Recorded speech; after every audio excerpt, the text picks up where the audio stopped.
exclusive news break.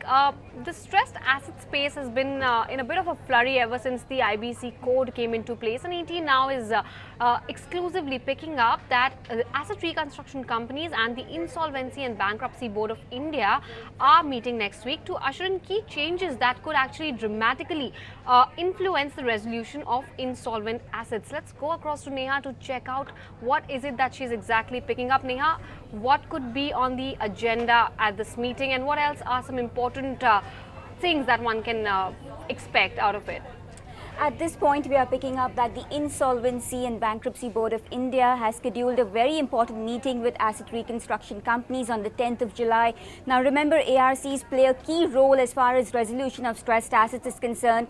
But contrary to expectations, we've not seen ARCs participate to the expectation when many of these assets have been on the block. There are many reasons for this. The most important reason being the requirement for upfront cash requirement. Remember, ARCs make part of the payment in form of security receipts, which hasn't been well received by bankers. Now we do pick up from our sources that IBPI wants to construct a framework wherein if an asset is put on the block for liquidation about after 270 days, there will be a window provided to ARCs and also to PE funds during which time they can avail this window to bid for these assets.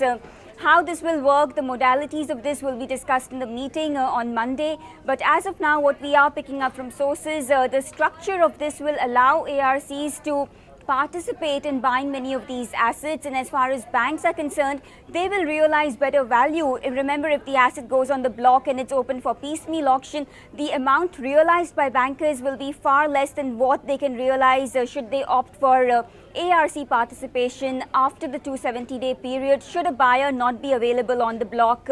As of now, ARCs deal with a lot of constraints when it comes to bidding for these assets against many powerful financial investors who have deep pockets and also the wherewithal to manage these assets. We have to see how this pans out, but considering that the pile of stressed assets on the block is close to 9 lakh crore rupees, the participation of ARCs and PE funds, should it be accelerated, will of course go a long way in resolving many of these assets. Oh yes, absolutely, given that the quantum of these bad loans and the insolvent assets is so big.